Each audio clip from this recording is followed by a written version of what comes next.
양심이 없는 인간, 그 얘기를 해볼까 합니다. 임방글 변호사님. 네, 아마 많은 분들이 지금 자막에도 나가고 있지만 윤창호 씨 정말 기억하실 겁니다. 네, 젊은 청년이 굉장히 억울하게 사망을 했습니다. 네. 지난 9월의 일인데요. 잠깐 그때 사고를 잠깐 더 말씀드리면 네. 그 20대 남성이 혈중 알코올농도 무려 0.18일, 진짜 만취 상태입니다. 네. 만취 상태로 외제 승용차를 타고 가다가 윤창호 씨를 포함해서 윤창호 씨 친구 2명을 함께 교통사고를 냈습니다. 네.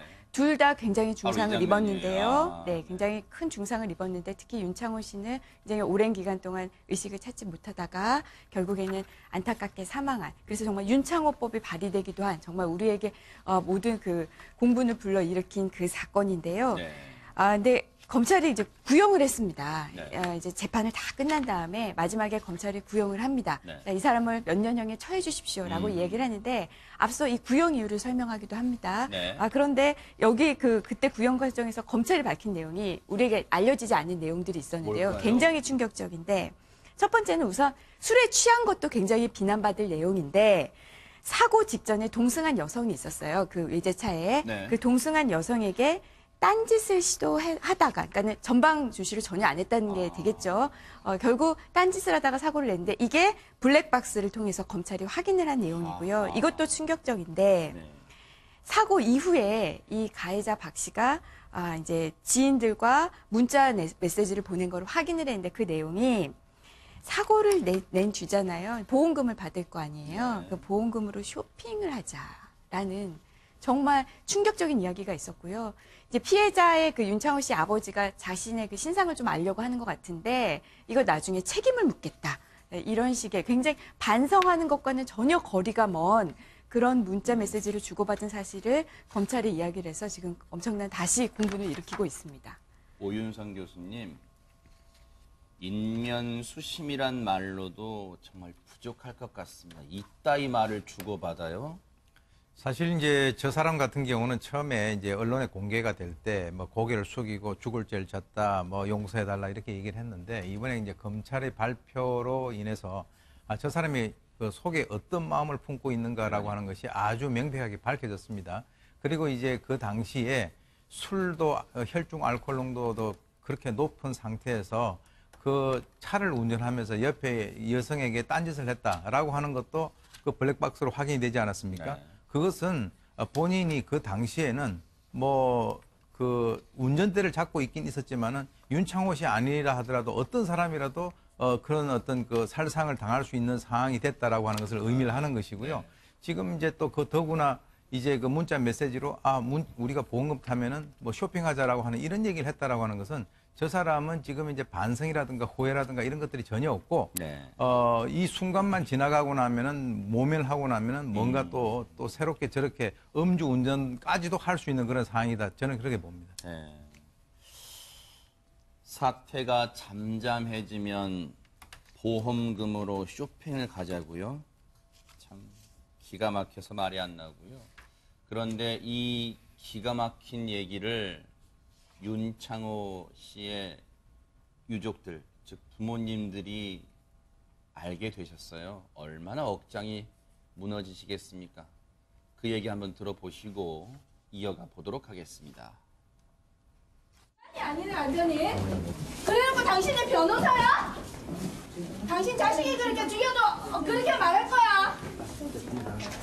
뭐 검찰 구형도 8년은 뭐 저희 생각보다는 좀 적게 구형된 것 같고, 그 무엇보다도 이제 일단 피고인 가해자 측 자체가 어떤 진심 어린 어떤 반성과 사과의 말보다는 아까 검찰 측에서도 말씀하셨다시피 저희들에게 일정 부분만 이야기하고 자세한 이야기는 증거 자료 했다는 걸 보면 그보다 더한 일들이 있었을 것 같습니다. 보험금 받아가지고 쇼핑을 하겠다는 거지. 피해자 가족들이 뭐 내를 신상을 틀라고 하고 있는데 이거 다 자료 놔둬놨다가 나중에 다 복수하겠다는 식. 이런 논조가 가해자의 입에서 나올 수 있는 이야기인지 정말 참 많이 정말 사람에게 할 수 없는 그런 말들이 아닌가. 지금 윤창호 씨의 아버님은요, 분노도 분노지만 정말 정말 울고 싶으실 거예요. 그런데 그 터져 나오는 눈물을 꾹꾹 참아가면서 언론 기자들의 질문에 응대하시는 것 같아서 더 안타깝습니다. 그런데 앞서 이 앞부분에 나왔던 윤창호 씨의 어머님 얘기가 들으셨죠? 법정에서 지난주 금요일 날 2심이 열렸어요. 이 가해자에 대한. 그런데 그 당신이 변호사야 그 말은 뭐냐면 결국 그 가해자도 변호사를 선임했겠죠. 변호사가 이제 법정에서 입장을 얘기했겠죠. 그랬더니 그 피고인이 되겠죠. 법정에서는 피고인의 입장을 쭉 얘기하다 보니까 그 입장을 들은 윤창호 씨의 어머니가 화가 나서 격분해서 당신이 변호사야. 그 공판이 끝난 이후에 나오면서 했던 말입니다. 변호사를 겨냥해서요. 그 가해자를 겨냥한 거겠죠. 당신이 사람이냐 그런 의미로 얘기를 했던 것 같습니다. 그런데 최명기 원장님 이거 이런 질문은 정말 입이 아픕니다. 오히려 할수록 정말 사람으로서 어떻게 이런 말을 할 수가 있어요? 그러니까 본인이 사람을 갖다 다치게 했잖아요. 그럼 다치게 한 사람에 대해서 생각해야 되는데 이 가해자의 머릿속에서는 그 여성밖에 없는 것 같아요. 사고가 생겨서 그 여성이랑 자기랑 관계가 어떻게 될까 봐 그 여성의 마음을 잡기 위해서 본인이 지금 여행 갈 거를 갖다 제시하는 거예요. 한마디로 동정심이 하나도 없고요. 네. 그런 다음에 자신이 이런 엄청난 일을 저지르고 어떻게 될까에 대한 일말의 두려움도 없는 것 같아요. 그런 다음에 당연히 경찰 수사가 들어올 텐데 이런 문자를 남긴다는 걸 보면은 진짜 부주의하기 때문에 네. 앞으로도 이 사람은 이런 부주의를 저지를 거고요. 네. 마지막으로 우리는 내 탓을 할 수 있는 능력이 있어야 되거든요. 그게 인간을 바뀌게 하는 거고 우리를 반성하게 하는 건데 네. 이 사람은 남 탓만 하고 내 탓은 못 하는 거예요. 그러니까 윤창호 씨 부모님이 자신에 대해서 알아보는 거에 대해서 복수를 해야 되겠다라고 윤창호 씨 부모님 탓을 갖다 하면서 네. 자기가 모든 일을 만들었고 그분들을 그렇게 화나게 만들었고 슬프게 만들었다는 거에 대한 자기 잘못에 대한 어떤 반성이나 내 탓은 전혀 못하고 있는 거죠. 네. 한 사람을 안타깝게 목숨을 앗아갔고요. 그리고 윤창호 씨 옆에 있던 친구분도 정말로 중상을 입었습니다. 그런데 김재형 변호사님, 네. 정말 우리의 국민적 공분을 일으켰던 이 사건에 대해서 검찰이 구형 8년을 구형했어요. 8년 구형. 이게 국민의 법감정과 맞습니까? 어떻습니까? 이 부분은. 예. 국민의 법감정하고 사실 그렇게 맞다고 볼 수 없다고 생각하실 수도 있는데요. 네. 사실은 일반적인 교통 사망 사고 같은 경우에 네. 법원에서 기준으로 정하고 있는 양형 기준이 가중 처벌을 해도 네. 1년에서 3년 정도 네. 권고되고 있기 때문에 나름대로 검찰에서는 이 사건이 굉장히 중대하다고 보고 상대적으로 높은 구형을 한 것으로 보입니다. 아, 네. 형량보다는 높게 구형을 했다. 형량보다는 네. 사회적 공분도 크고 그리고 법 쪽에서도요. 이 검찰의 구형에 대해서 이게 윤창호법 시행 이전에 있던 사안인데다가 가해자가 초범인 점을 좀 고려한 게 아니겠느냐. 그런 걸 감안했을 때는 검찰이 그래도 비교적 중형을 구형한 게 아니냐라는 게 법조계의 의견이라고는 해요. 그런데 임방글 변호사님, 네. 앞서도 말씀드렸지만 이 가해자 측 변호인이 이 피고 즉 가해자를 대신해서 이제 법정에 진술을 의견을 얘기했을 거 아니에요. 근데 더 공분을 일으키는 발언을 했다면서요? 네, 맞습니다. 가해자 측 변호인이 뭐라고 얘기를 했냐면요.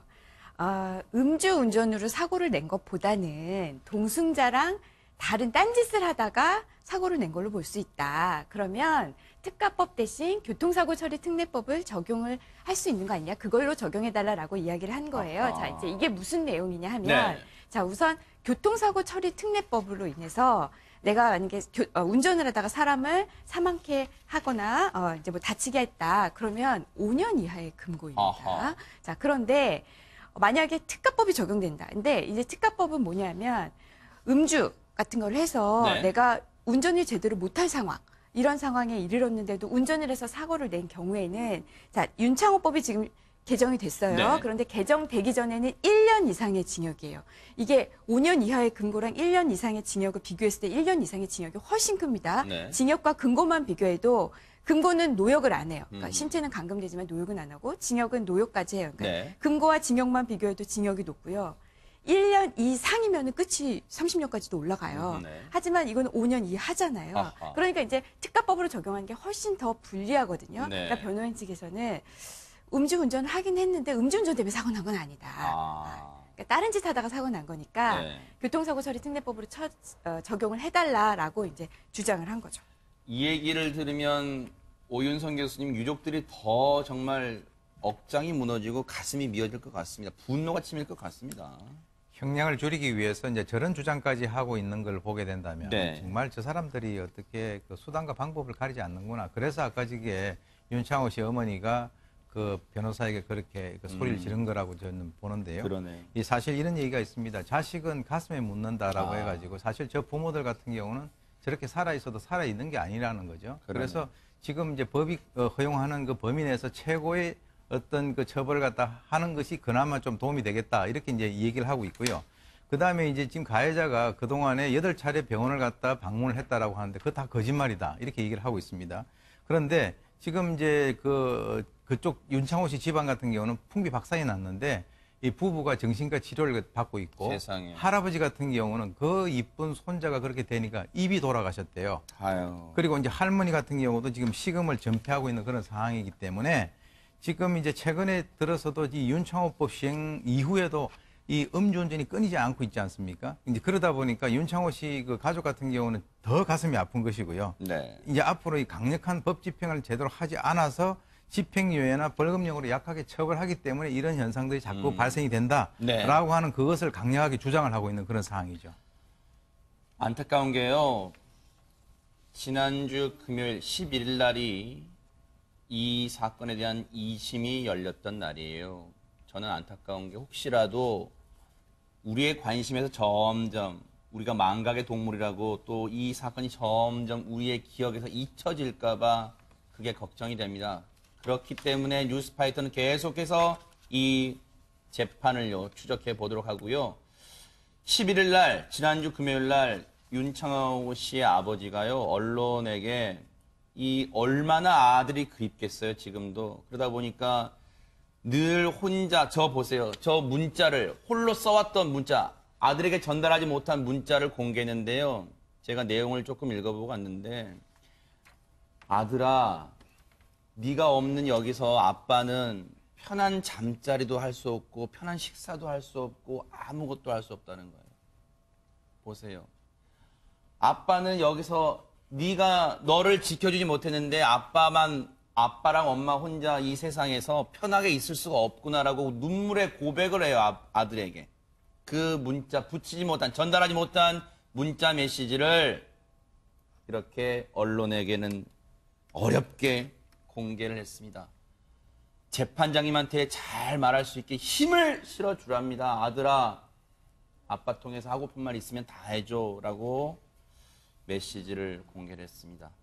저 아버지의 바람대로요. 뉴스파이터가 끝까지 이 사건, 이 재판 끝까지 추적해 보도록 하겠습니다. 윤창호 씨의 명복을 다시 한번 빌겠습니다.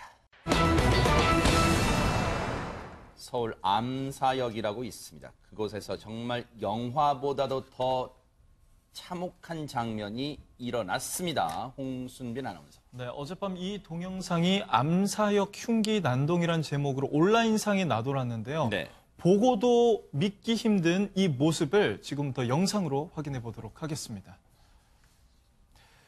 네, 어제 저녁 7시쯤 지하철 8호선 암사역 3번 출구 앞 인도입니다. 지금 검은색 옷을 입은 두 남성이 발길질을 하고 주먹을 휘두릅니다. 그런데 오른쪽 남성이 갑자기 흉기를 들어서 휘두르기 시작했어요. 왼쪽에 서 있던 건장한 남성이 고통을 호소하면서 쓰러집니다. 그런데 왼쪽의 남성은 저 모습을 보고도 흉기를 놓지 않고 계속 공격을 이어갔습니다. 심지어 저렇게 쓰러져 있는 남성에게 발길질까지 하고 흉기를 계속 휘둘렀어요. 경찰이 출동했습니다. 하지만 옆에 있던 자전거를 쓰러뜨리면서 저 행동을 멈추지 않는데 결국 테이저건까지 쐈습니다. 그런데 제대로 들지가 않았어요. 저 효과가 그리 오래 가지 않았습니다. 저런 식으로 한동안 대치를 이어가던 남성이요, 지켜보던 시민들 틈 사이로 그대로 도주하는데 저 남성 저렇게 재빨리 도주하지만 그리 오래 가지 못하고 경찰에 체포됐습니다. 지금 저게요, 정말 무슨 영화 같습니다. 영화의 무슨 조폭 영화, 범죄 영화, 그런 장면으로 여러분 착각하실 만한 합니다. 그런데 이게 실제로 어제 암사역에서, 지하철 8호선 암사역에서 있었던 일입니다. 자, 당시에 얼마나 주변 분들도 소스라치게 놀랐을까요? 당시의 상황 다시 한번 보여드리겠습니다.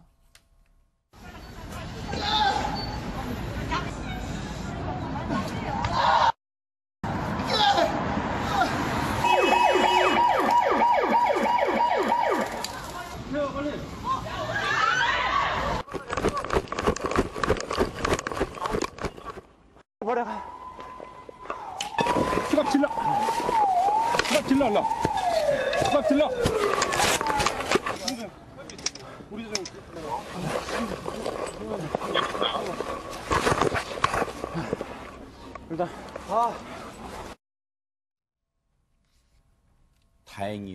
다행히 경찰이 추적 끝에 도주 이후에 멀리 못 가서 일단 저 남성을 검거를 했습니다. 천만다행입니다. 제2, 제3의 이 사건이 벌어지지 않은 게 천만다행인데, 오윤성 교수님, 정말로 도심 한복판에서 영화 장면을 방불케 하는 그런 범죄가 일어났습니다.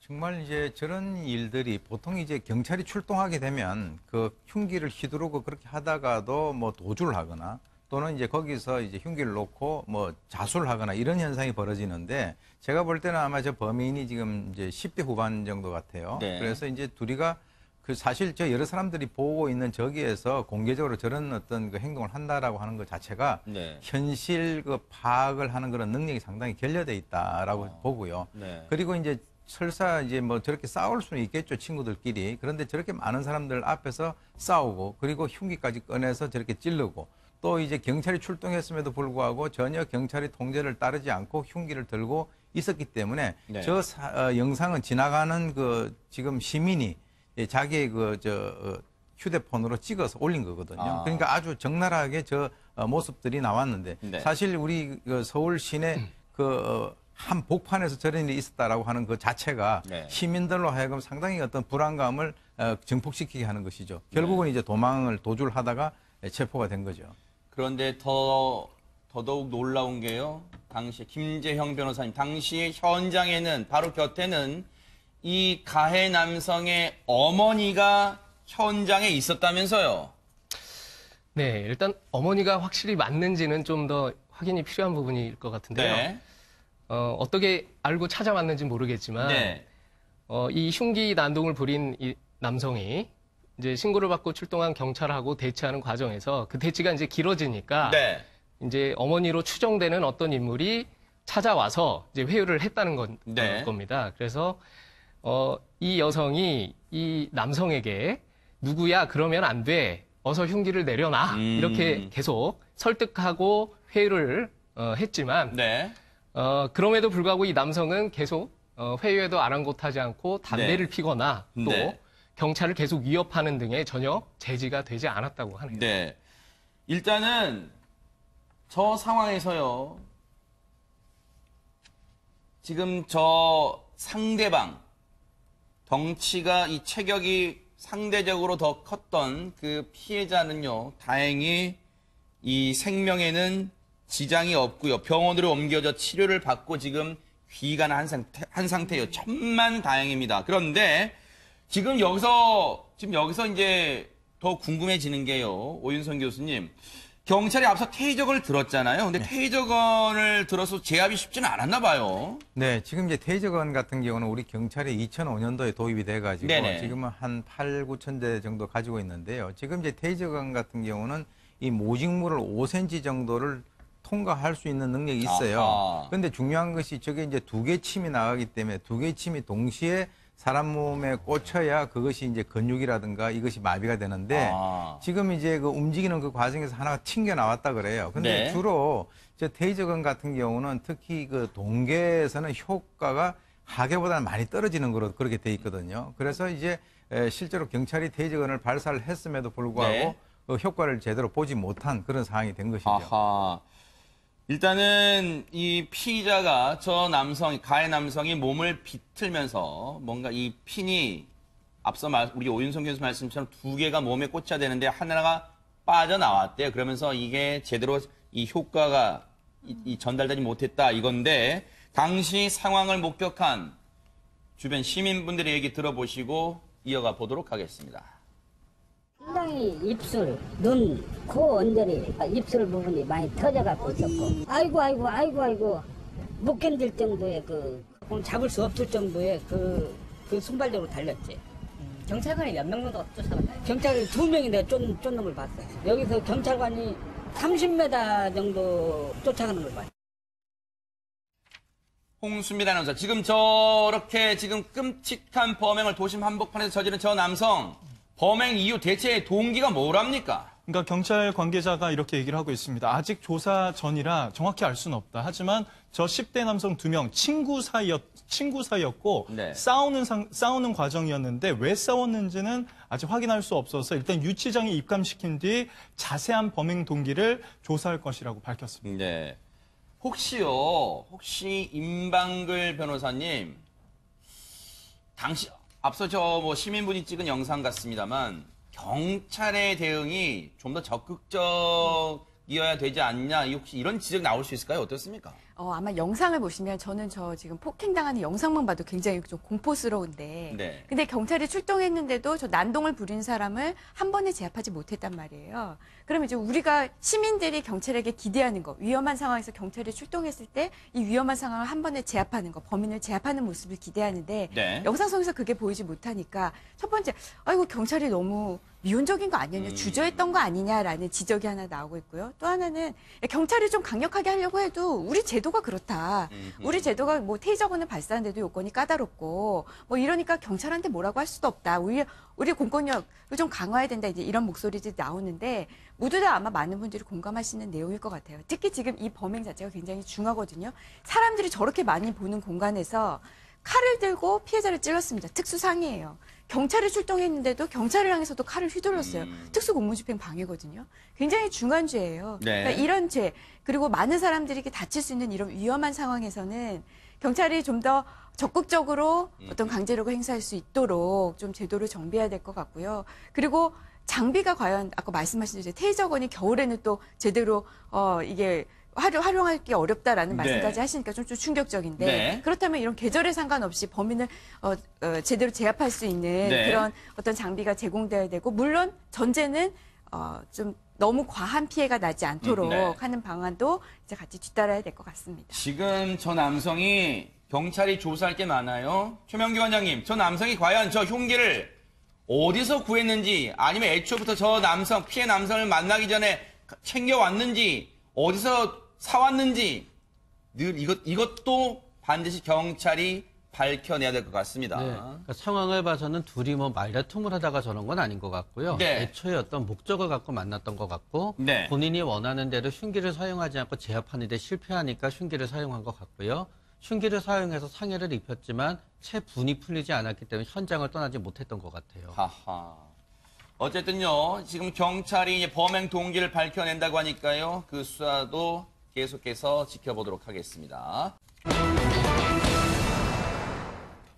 요즘 길거리에 이것 타고 다니시는 분들 많은데요, 이게 이런 용도로도 이용될 수 있다고 하니까 어처구니가 없습니다. 홍순변 아나운서. 요즘 뭐 전동 킥보드가 유행을 하면서 아이들뿐만 아니라 어른들도 출퇴근용으로 사용하기도 하는데 이 남성은 대낮에 전동 킥보드를 이렇게 사용했다고 합니다. 영상으로 확인해 보도록 하겠습니다.